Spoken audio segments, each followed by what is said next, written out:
우리가 인생을 살면서 굉장히 중요한 것이 하나가 있는데 뭐냐면 우리의 동굴처럼 어두운 문제 해결자이신 빛이 되시는 예수님이 내 안에 정말 있느냐 없느냐, 이 차이가 엄청나게 크다는 얘기입니다. 그저께 원희룡 장관에 대한 신앙적 간증 이야기를 제가 들었습니다. 아버님이 지금도 제주도에 살아계신데 아버님이 하시는 것마다 안 된다는 거예요. 장로님이신데 지금은 은퇴 장로님이십니다. 그러다 보니까 너무 어려워서 6남매 중에 자기가 둘째고 형님은 목회자이시고 4명은 다 딸인데, 그래서 아버지가 마지막에 서점을 하시는데 서점도 망했다는 거예요. 근데 아버님은 그 어려운 중에도 새벽이면 가서 기도하시고 눈물을 흘려 간절하게 기도하고 어머니 아버지가 믿음으로 살아라, 힘들어도 믿음으로 살고 말씀대로 살아라, 그거 하나만을 그렇게 강조하셨다는 거예요. 그런데 그 아버지의 신앙의 가르침이 자기를 오늘 있게 만들었다고 하면서 아버지 이야기를 하면서 눈물을 흘리는 그 원장관을 보게 됐습니다. 그 안에 빛이 되신 예수님이 아버님 안에 계셨고 그것을 자녀들에게 가르치기 위하여 애쓰고 힘썼던 그 아버지의 결과가 오늘의 자기를 만들게 됐다고 하는 이야기를 한 것입니다. 오늘 우리에게 주어진 삶은 그렇게 녹록하지 않습니다. 왜 우리의 인생에 문제와 고통이 연속인지 모릅니다. 고통과 아픔이 인생의 여정 속에 찾아옵니다.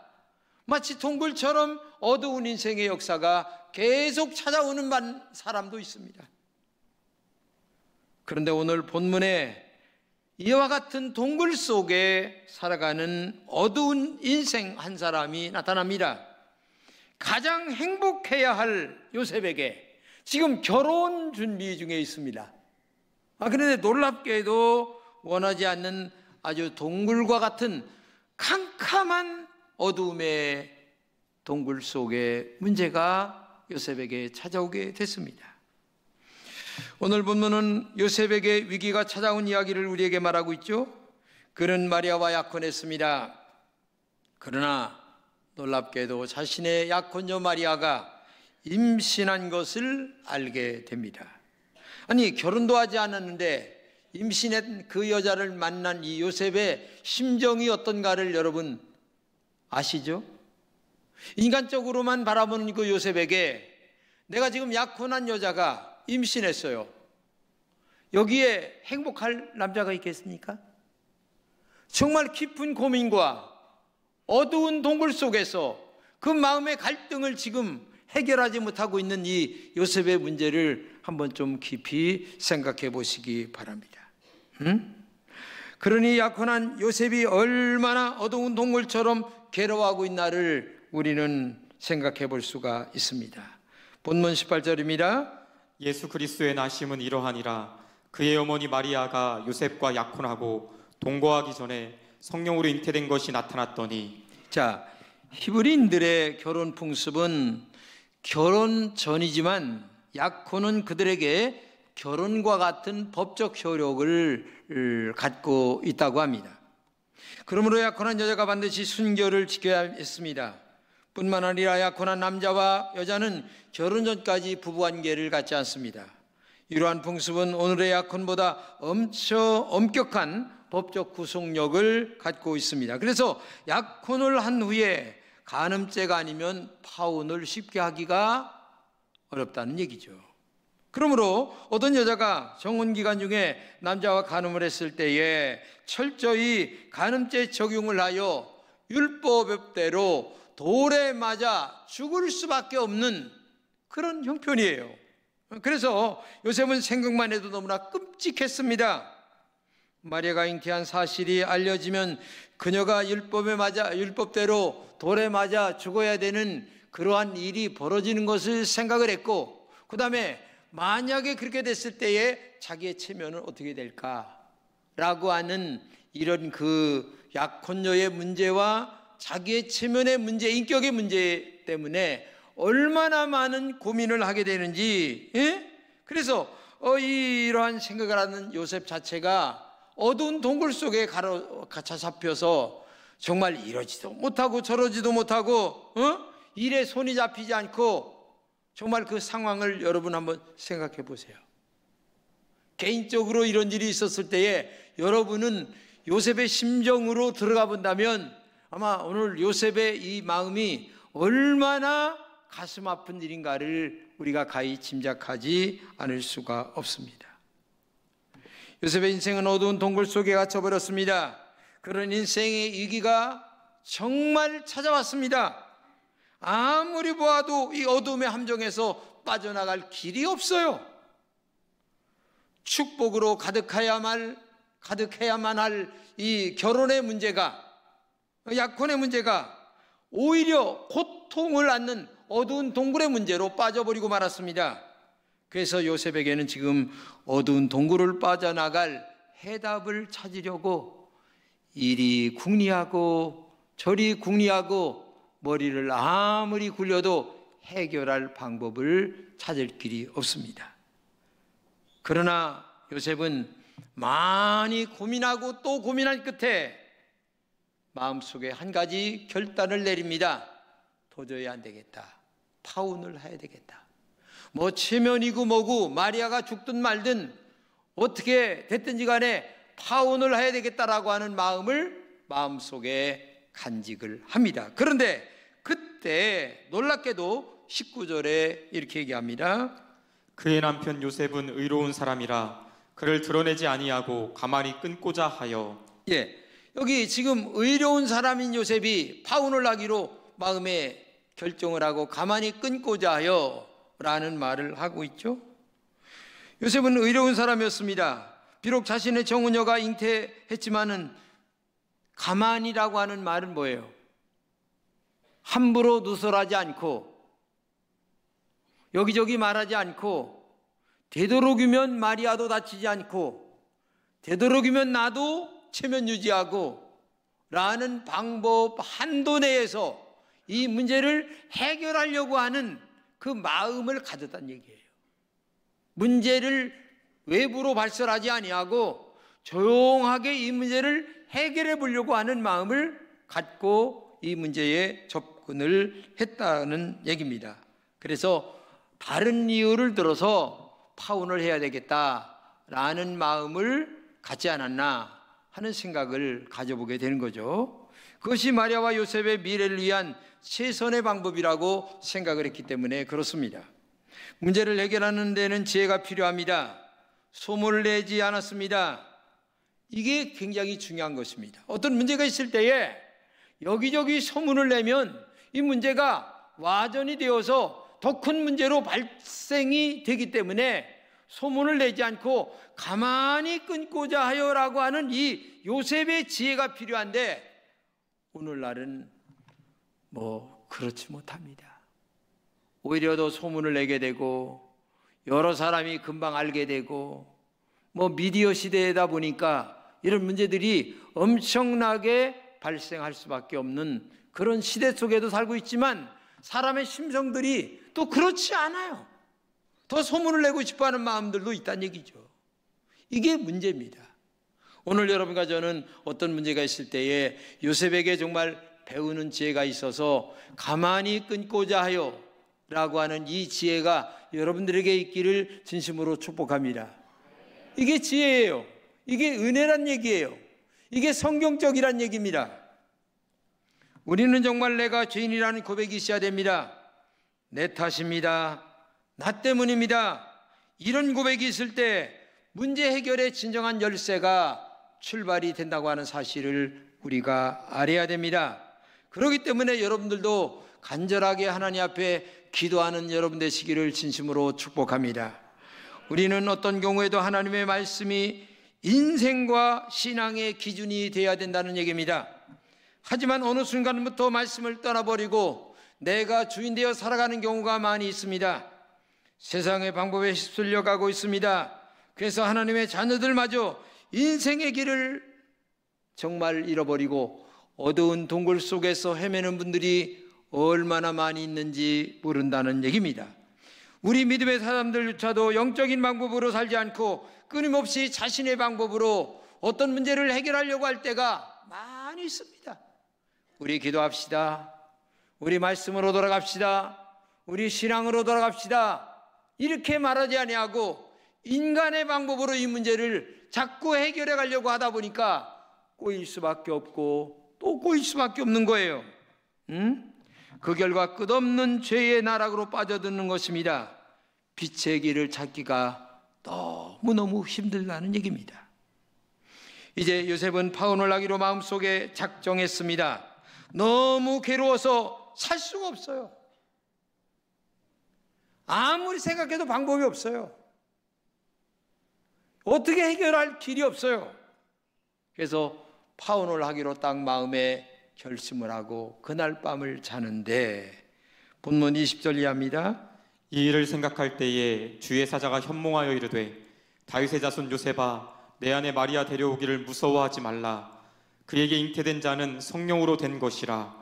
아들을 낳으리니 이름을 예수라 하라. 이는 그가 자기 백성을 그들의 죄에서 구원할 자이심이라 하니라. 네, 참 희한하죠.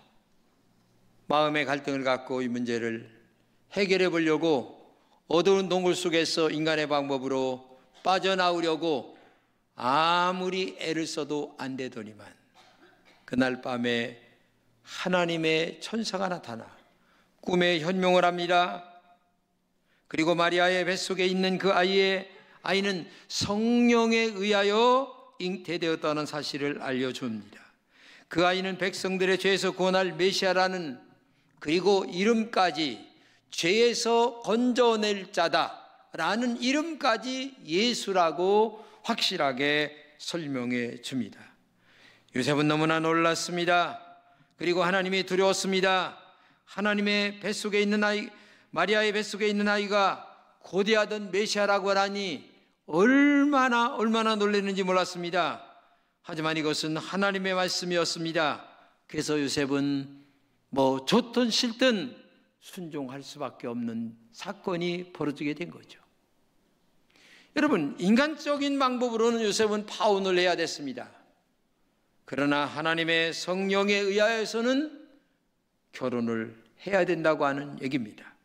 근데 결혼을 해야 된다고 하는 이 일에도 엄청난 부담이 가는 것인데도 요셉은 여기에 순종한다고 하는 사실이 굉장히 중요한 것입니다.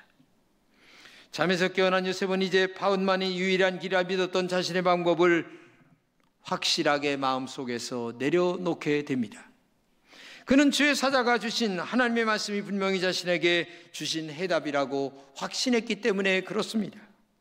하나님의 말씀에 순종하는 것만이 자신의 문제를 해결할 유일한 방법임을 깨달았습니다. 그래서 순종과 헌신의 마음으로 마리아를 아내로 맞이하기로 마음속에 결심을 했습니다. 차후에 인간들에게 당하는 창피, 차후에 인간들에게 당하는 그 수모, 여러 가지의 자존감의 상실, 이런 것들은 다 무시해버리고 오직 하나님의 뜻에 순종하자. 여러분, 신앙생활이 뭡니까? 신앙생활은 내 뜻이 이루어지는 게 신앙생활이 아닙니다. 하나님의 뜻이 이루어지는 게 신앙생활입니다. 나를 통하여 하나님의 뜻이 이루어지는 것이 믿음의 생활인 줄로 믿습니다. 그것은 모든 것이 합력하여 선을 이루게 될 줄로 믿습니다. 시작은 미약할으나 나중은 창대하게 되는 줄로 믿습니다. 이게 믿음이고 신앙이고, 처음은 어렵지만 나중은 잘 되는 것이 하나님의 은혜인 줄로 믿습니다. 그렇기 때문에 이 요셉은 마리아와 헌신의 마음으로 결혼하기로, 아내로 맞이하기로 마음속에 결심하고 다짐하게 됐다고 하는 것을 우리가 알게 됩니다. 그렇게 마음먹은 순간 그는 더 이상 아무것도 두렵지 않았습니다. 그는 갇혀버린 어두운 갈등의 동굴에서 희망의 빛이 보였습니다. 인간적인 수단과 방법을 다 내려놓고 하나님이 주신 빛의 해답을 따르기로 했습니다. 그때 요셉의 마음은 바로 동굴의 어두움에서 빛의 마음으로 평안과 기쁨으로 가득했다고 하는 사실을 우리가 알아야 됩니다. 예레미야 29장 11절 이하입니다. 너희를 향한 나의 생각을 내가 아나니 평안이요 재앙이 아니니라. 너희에게 미래와 희망을 주는 것이니라. 너희가 내게 부르짖으며 내게 와서 기도하면 내가 너희들의 기도를 들을 것이요 너희가 온 마음으로 나를 구하면 나를 찾을 것이요 나를 만나리라. 하나님의 생각과 내 생각하고는 차이가 달라요. 엄청난 갭이 있습니다. 여러분들이 어린아이들에게 칼 들면 위험해, 하지마, 들지마 라는 말을 아이들이 이해하기가 쉽겠어요? 어려서 공부 열심히 해, 그러면 너의 앞길이 굉장히 훌륭해. 그런데 지금 게임하기가 너무 좋은데 그 말을 알아듣는 아이가 그렇게 많지 않아요. 하나님의 말씀대로 살면 축복이 된다라고 하는 말을 이해하기가 어려워요.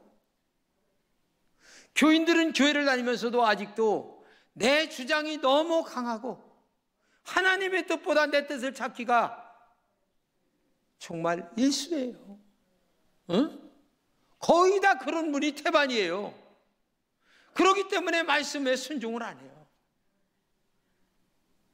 믿음으로 살질 않아요. 기도하지 않아요. 언제나 하나님 앞에 기도하고 믿음으로 찾는 게 아니라 내 방법대로 살려고 하는 인간의 지혜를 얼마나 구하는지. 기도하며 지혜를 구한다는 말은 또 이해를 해요. 그런데 기도하지 않고 이 사람 저 사람 찾아다니면서 사람의 지혜만을 구할 때가 얼마나 많습니까? 너희를 향한 나의 생각을 내가 아나니 평안이요 재앙이 아닌데 미래의 희망을 주는 것인데, 내게 와서 기도하고 부르짖으며 그렇게 한다면 분명히 기도를 들어줄 것이다. 나를 찾으면 만날 것이다. 분명히 하나님의 뜻대로 살면 좋게 동굴이 아니라 터널로 끝나는 인생이 될 줄로 믿습니다. 우리를 향하신 하나님의 생각은 평안과 희망을 준다는 사실을 알아야 합니다. 오늘 이 땅에 오신 예수 그리스도는 어두운 동굴 속에서 자신의 방법대로 인생을 풀어가는 모든 인간들에게 빛으로 인도하기 위하여 이 땅에 오신 주님이신 줄로 믿습니다. 어두운 동굴에서 방황하는 자들에게 주님은 용기와 희망의 빛을 주기 위하여 이 땅에 아기 예수로 오신 줄로 믿습니다.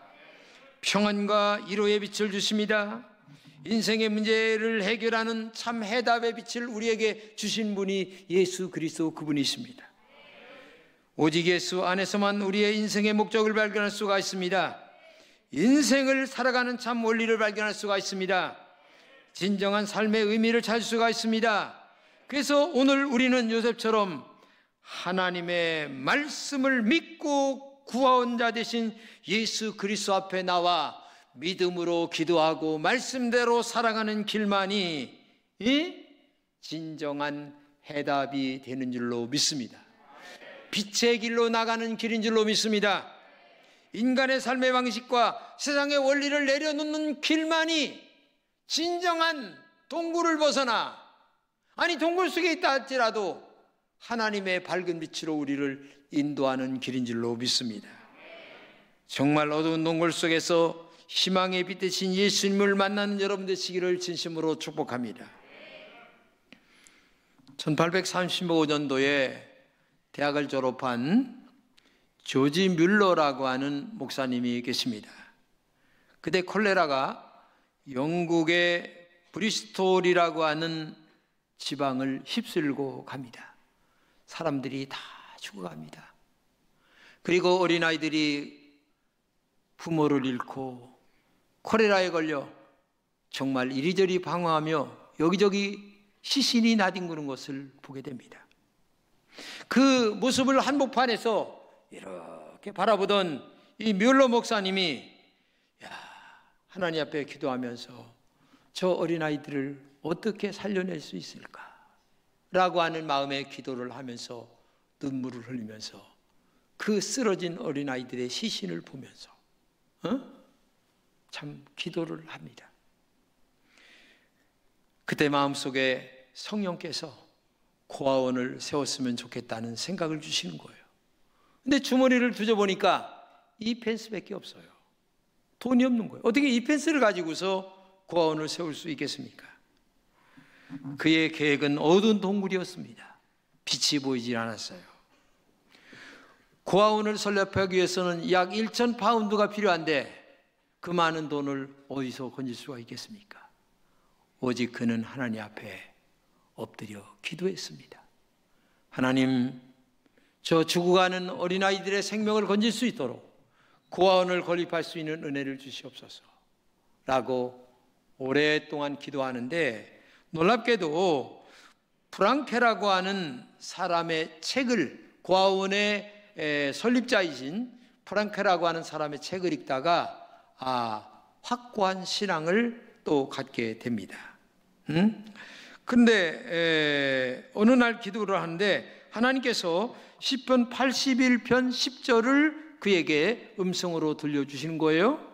나는 너를 애굽 땅에서 인도하여 낸 여호와 내 하나님이니 내 입을 크게 열라 내가 채우리라. 애굽 땅에서 인도하여 낸, 즉 머슴살이에서 너희들을 자유하게 한 하나님, 전능하신 하나님입니다. 살아계신 하나님이시다. 그 하나님 앞에 내 입을 크게 열라. 믿음의 입을 크게 열라는 거예요. 그럼 내가 너를 채워주겠다. 이 말씀을 주시는 거예요. 확신을 갖게 되죠. 그때부터 열심히 기도를 하는 겁니다. 근데 놀랍게도 여기저기서 성금이 들어오기 시작하는데 10펜스, 20펜스, 50펜스, 또 그릇들, 아니면은 이 모든 고아원에 필요한 책장들, 여러 가지들이 물건이 들어오기 시작하는데 나중에는 고아원을 세우고도 남을 정도의 물건과 돈이 쌓이게 됐다는 겁니다. 참 인간적인 방법으로 고민하던 이 뮬러 목사님이 얼마나 감사한 마음을 가졌는지 모른다는 거예요. 뮬러 목사님이 93세로 세상을 떠나게 됩니다. 근데 그의 글을 읽어보게 되면은 60년 동안 고아원을 운영하게 되는데, 어디 가서 내가 고아원을 운영하오니 모든 모금하는데 돈이 필요하오니 돈을 주세요 라는 말을 한 번도 안 했다는 겁니다. 그런데도 60년 동안 고아원을 운영하는데 정말 전혀 지장이 없이 운영을 할 수 있게 됐다고 하는 책에 기록되어 있다는 얘기입니다. 이게 하나님의 방법이에요. 정말 이게 하나님의 능력입니다. 그렇기 때문에 오늘도 우리가 기도를 하되 지혜를 구하되 기도하며 지혜를 구하고, 항상 문제를 위하여 기도할 때에도 하나님의 방법으로 되게 해달라고 기도해야 될 줄로 믿습니다. 이게 정말 기독교인의, 즉 신앙인의 영적 자세요, 어두운 동굴에서 벗어나는 지름길인 줄로 믿습니다. 지금 어두운 동굴 속에 있는 분도 있을 것입니다. 동굴을 빠져나오는 길은 오직 하나님의 말씀에 순종하는 길밖에 없습니다. 기도할 때 해답이 있습니다. 기도할 때의 말씀으로 돌아가 오직 하나님의 뜻에 순종하는 길밖에 없다는 것을 우리는 알게 됩니다. 사람의 마음을 움직이실 분은 하나님이십니다. 모든 것을 합력하여 선을 이루시는 분이 하나님이신 줄로 믿습니다. 우리는 더 기도하시기 바랍니다. 이 일을 행하시는 하나님께서 분명히 어두운 동굴에서 빠져나와 밝은 빛으로 인도하실 줄로 믿습니다. 그렇기 때문에 오늘도 우리 연초에 힘들지만 나와서 기도하세요. 어렵지만 내 문제를 놓고 기도하시고 교회 문제를 놓고 기도하는 여러분 되시기를 축복합니다. 이게 정말 지름길입니다. 이게 동굴에서 빛을 보는 지름길이에요. 우리의 믿음의 초점은 오직 주님께 맞추시기를 축복합니다. 인간적인 방법을 다 내려놓으시고 함께 하시는 주님만을 바라보시기를 바랍니다. 크리스마스는 어두운 동굴 속에 사는 우리의 영과 육에 빛을 비추게 하여 오신 예수 그리스도, 예수님이 땅에 오신 날임을 꼭 기억하시기를 바랍니다. 어두운 동굴 속에 사는 우리들에게 예수 그리스도의 밝고 영롱한 빛을 발견하는 크리스마스가 되시기를 바랍니다. 그것은 오직 기도하는 길입니다. 그것은 오직 말씀에 순종하는 길입니다. 그것이 내 마음에 든다 안 든다, 이해가 된다 안 된다, 이게 중요한 게 아니에요. 요셉에게 들려주셨던 이해가 안 되는 말씀이지만 요셉은 아내를 맞이하기로 다짐하고 결심했더니 그분이 메시아 예수 그리스도가 된 것처럼 오늘도 내 마음에 안 드는 음성이 들 때도 있습니다. 내 마음에 안 드는 하나님의 말씀이 생각날 때도 있습니다. 그러나 순종하시고 오늘도 기도 많이 하셔서 하나님의 뜻대로 우리가 살아가는 이 빛 대신 이 땅에 오신 예수 그리스도의 사람들이 되시기를 진심으로 축복합니다.